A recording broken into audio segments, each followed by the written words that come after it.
sobre la reforma del sistema privado de pensiones, sobre la reforma también del sistema estatal.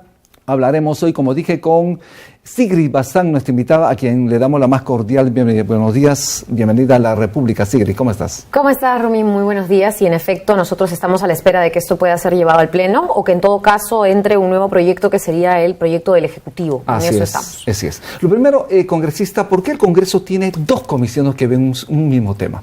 Mira, eso es muy interesante. Normalmente, de manera regular, el Congreso de la República, a través de su mesa directiva, recibe los proyectos de ley y los deriva a las comisiones, puede ser una, puede ser dos, entiendo que hasta podrían ser tres, que puedan dictaminar sobre un mismo tema. Y le da la prioridad a una comisión, que es la primera dictaminadora, para que evalúe el tema y que reciba las opiniones del resto de las comisiones, ¿no? Porque pareciera que hubiera una carrera entre dos comisiones de Economía y su comisión respecto a este tema. Entonces, como que hay cierta pugna. Eso lo notan las audiencias, de tal manera, ¿cómo poder subsanar esto?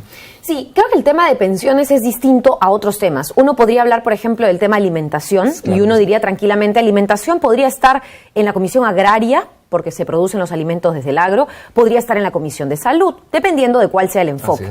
Pero en el caso de pensiones, actualmente existe la Comisión de Trabajo, que se denomina Comisión de Trabajo y Seguridad Social. Sabemos que la salud, la pensión, son derechos dentro de la seguridad social, y lo que no entendemos es, más allá de a qué comisiones hayan ido los proyectos que ven pensiones, que no se haya respetado a la Comisión de Trabajo como primera comisión dictaminadora, sino que sea la Comisión de Economía la que dictamine primero y por ende cuyo dictamen se discuta primero. Esa es la preocupación principal. Vamos a ver cómo está el sistema privado de pensiones. Tenemos unos cuadros en pantalla que los vamos a ver, por favor, lo podemos colocar de inmediato.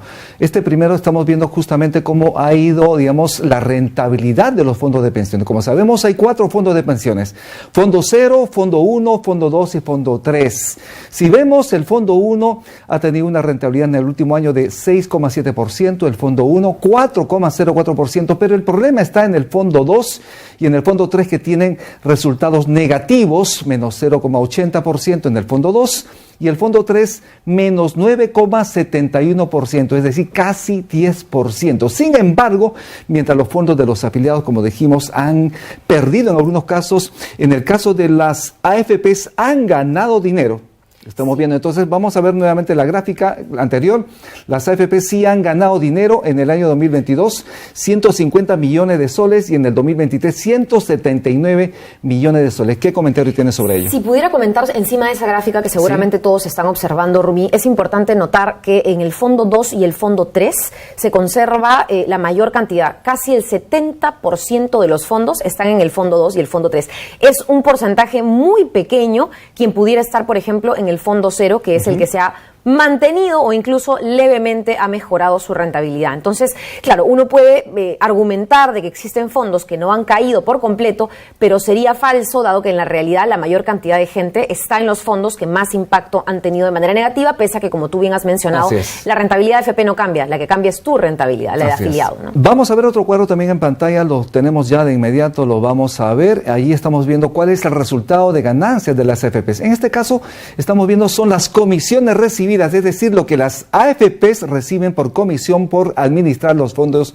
de pensiones. Habitat, 48.528.000, Integra, 123.643.000, Prima, 120.222.000, Profuturo, 97.784.000. Estamos hablando de un total de ingresos por comisiones recibidas, 390.178.000. ¿Qué comentario tienes sobre ello? Sí, esto es importante cuando discutimos de manera paralela los dos dictámenes que se van a evaluar, porque algo que considera, por ejemplo, el dictamen de la Comisión de Economía es, en un comienzo y en su primer borrador, recuerdo muy bien, se exigía de manera obligatoria que la persona que cumplía 18 años esté sí o sí afiliada a una AFP. Ahora es sí o sí afiliada o a una AFP o a la ONP, pero siendo la ONP igual que una AFP como una cuenta de ahorro individual, no el Sistema Nacional de Pensiones como lo conocemos. Y quien gane, ¿no es cierto?, esta licitación podrá tener a todos los que a partir de los 18 años se afilien, y toma en cuenta un criterio en lugar de dos. Toma el criterio de la mejor comisión. Te dice la gestora que ofrezca la mejor comisión, pero no te dice la gestora que tenga la mejor rentabilidad. Eso es importante. Yo, por ejemplo, una sugerencia, sin estar de acuerdo con ese dictamen, sería incorporar que no solamente se promueva la la mejor comisión, sino que se habla de la rentabilidad, que es lo que la gente ha visto ahora detenerse o incluso en caída, como hemos visto en el gráfico, ¿no? Muy bien, vamos a ver un tercer cuadro en este momento, el último que vamos a analizar en este momento. Estamos viendo la participación de la población económicamente activa ocupada en el sistema de pensiones en el cuarto trimestre del año 2022. Ahí estamos viendo precisamente no afiliados informal, 10.556.000 personas. Sistema privado de pensiones estamos viendo 1.517.000, perdón. Sistema nacional de pensiones 820.000 y otro sistema 82.411. En total estamos viendo que son 17.696.413 personas aproximadamente. Tenemos un sistema variado. Obviamente tenemos sistema privado de pensiones, sistema nacional de pensiones. ¿Cuál es el objetivo fundamental de una reforma teniendo en cuenta estos dos tipos de sistemas? Si ves en el cuadro anterior, la cantidad de no afiliados es supera increíble. Cualquier otro rubro. Entonces, lo que sí preocupa en la cantidad de no afiliados es que esta reforma no llegue a las personas, uno, del sector no formal, que son los que prácticamente están dentro de los no afiliados, que no llegue de manera universal a la gente que menos cantidad de dinero pueda aportar, que también es un sector, que no llegue de manera justa, y aquí enfatizo de manera justa, a los trabajadores independientes. Hoy por hoy lo que plantea la Comisión de Trabajo es que el aporte de un independiente para que pueda tener una pensión sea voluntario.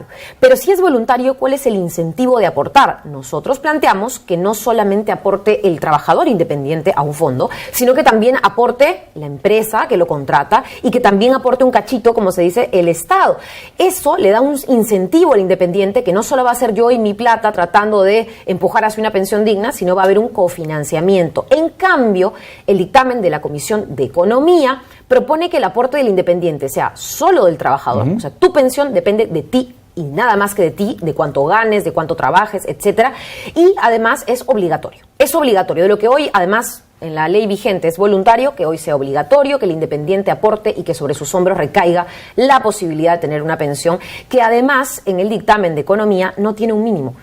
Actualmente tenemos pensiones, la pensión 65 es 300 soles bimensuales, claro, 150 soles al mes. Entonces, si no hay un mínimo de pensiones, ¿realmente podemos pensar que una seguridad social parte de 100, 150 soles al mes? Esa es una pregunta que la Comisión de Economía no ha resuelto. ¿Significa entonces la Comisión de Economía tiene un dictamen en el que propone prácticamente desaparecer la ONP?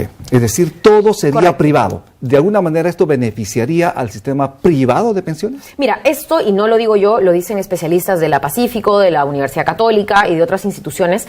Esto básicamente fortalece y es un proyecto muy tirado hacia lo que ya ocurre con el sistema de AFP o el sistema privado de pensiones. Es más, en algún momento en el dictamen de Economía hemos tenido que corregir en el debate de la sesión que decía SPP, sistema previsional, ¿no es cierto?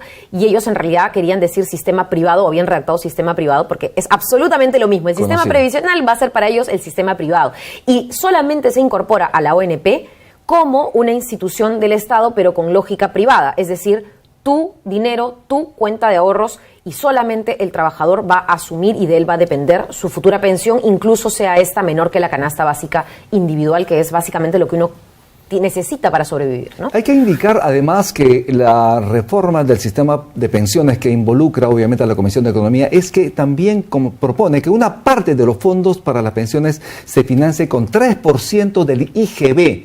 Pero este es un forado, se señala que es un forado para las cuentas fiscales, toda vez que la recaudación por ese concepto sirve para financiar servicios públicos, salud, educación, seguridad ciudadana, y ahora se estaría incorporando 3% del IGB para financiar pensiones. ¿Cuál sería, digamos, la propuesta para revertir esto? Mira, esta es una propuesta de la Comisión de Economía que, como decíamos, ya es dictamen, va a tener que pasar al Pleno eventualmente, y es una propuesta regresiva a nivel fiscal. Es una propuesta que además en este tema del IGB ha observado el Ministerio de Economía y Finanzas definitivamente de aprobarse un dictamen así. Es antitécnico, obviamente. Correcto, y el Ejecutivo la va a observar, es decir, va a entrampar un poco esta discusión.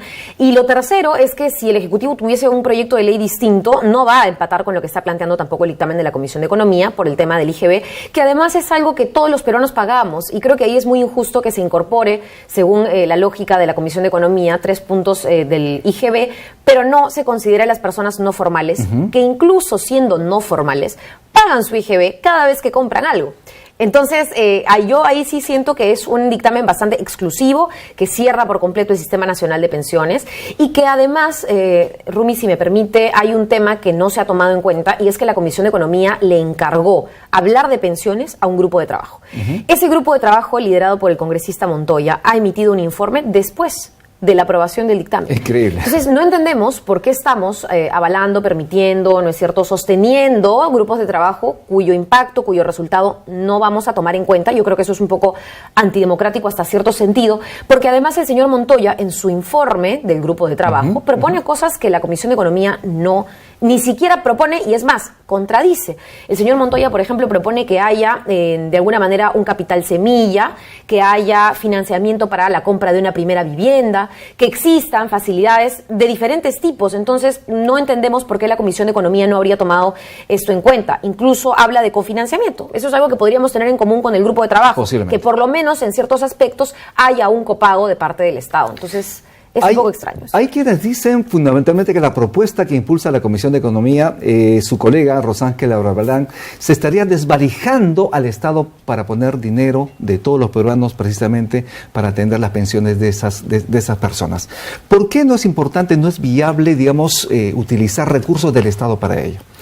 Mire, yo creo que es viable. Nuestra propuesta sí habla de que el Estado pueda invertir, pero puede invertir, por ejemplo, en una pensión mínima. En una pensión mínima. Claro. Que no exista una persona base con menos de 415 soles para vivir en su vejez, en situación de discapacidad o, bueno, las contingencias que el sistema de seguridad social prevé.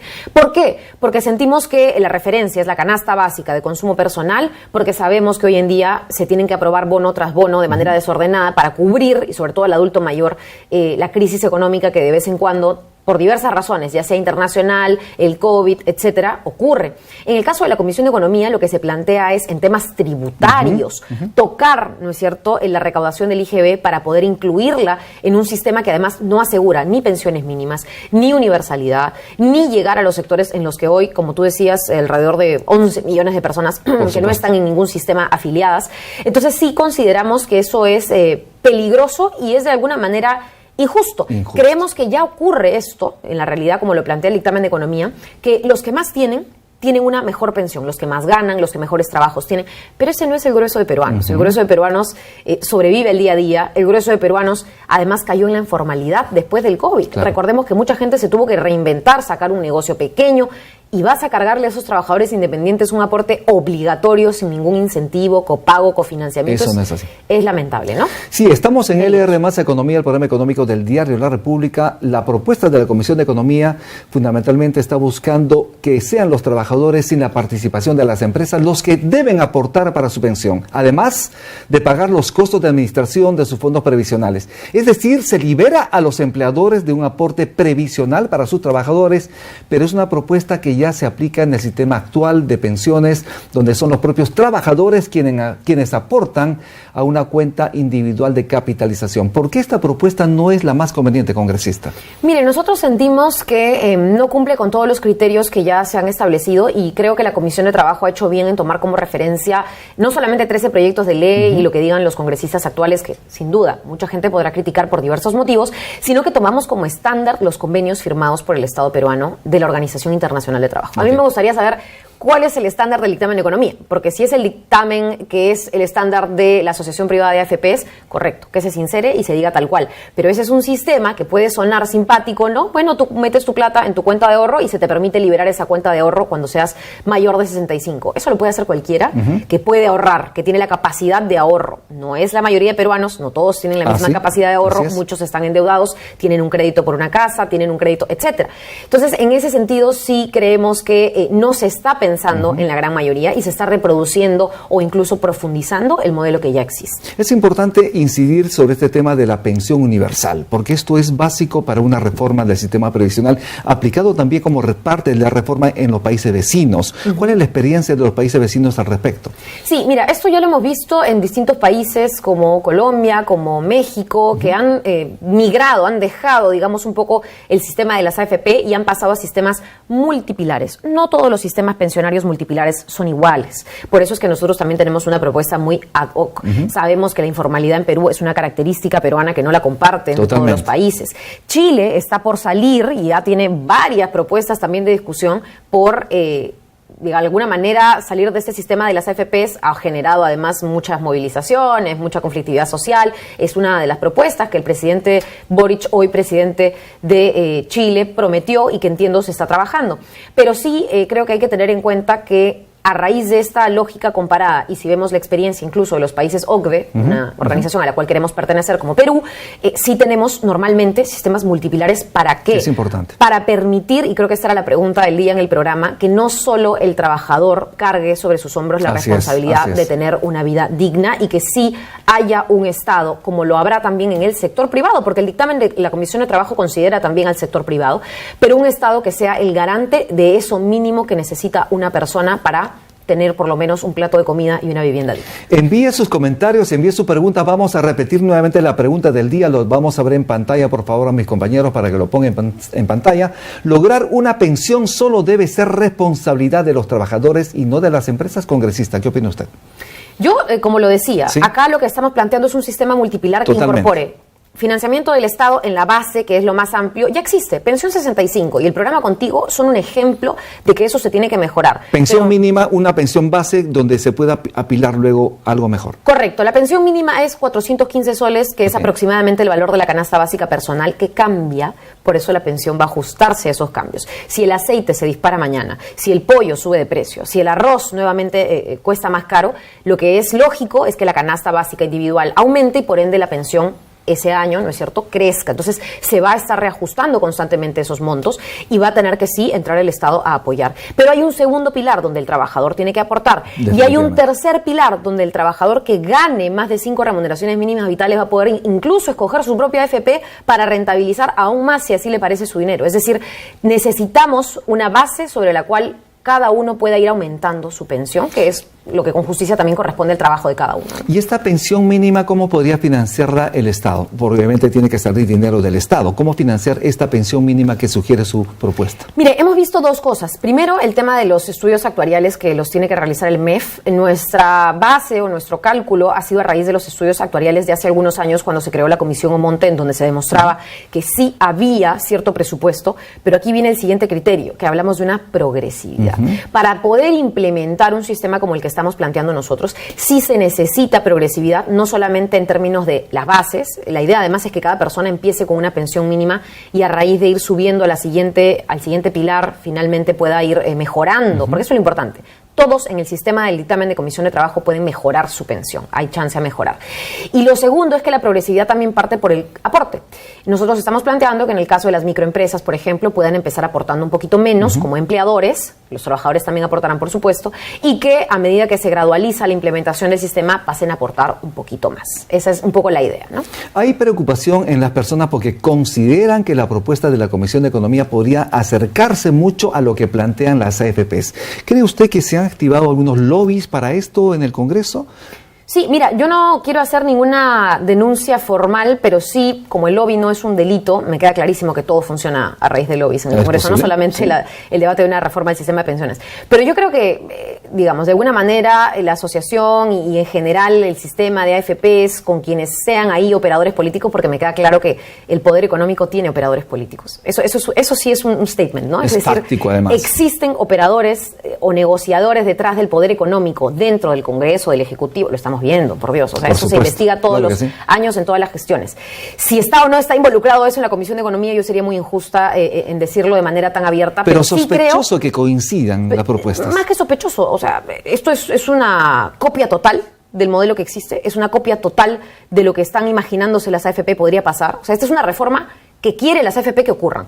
Si hay reforma, porque las AFP están muy contentas como todo está tal cual, esta es la reforma que quieren las AFPs. Eso creo que podría decir de manera muy explícita. Desapareciendo la ONP, además. Por supuesto, y sobre todo porque yo entiendo que detrás de la comisión, además, no ha habido una votación unánime, ha sido una votación por mayoría de este dictamen. Me parece que fueron 11 votos contra 9 votos. Y por respetar la voz de estos 9 congresistas que votaron en contra, más que hablar de comisiones, yo hablo de propuestas. Y la propuesta es claramente convertir incluso a la ONP en una AFP más. Entonces, lo único que se incrementaría es la competencia, pero dado que tenemos igual 4 o 5 AFPs, la ONP no cuenta, 4 AFPs, pues no cambiaríamos absolutamente nada en ese sentido. Yo he desacumulado incluso un proyecto de ley mío, porque no siento que vaya con el espíritu de. En ese dictamen se habían acumulado proyectos que hablaban de sistemas multipilares, que hablaban de aporte solidario, y se habían acumulado para poner el número del proyecto de ley. Algunos de ellos se han ido desacumulando, es decir, sacando del dictamen, como el del congresista Quito, mi proyecto, y finalmente no sé qué cosa queden, pero todo menos lo que los proyectos de ley en algunos casos planteaban, ¿no?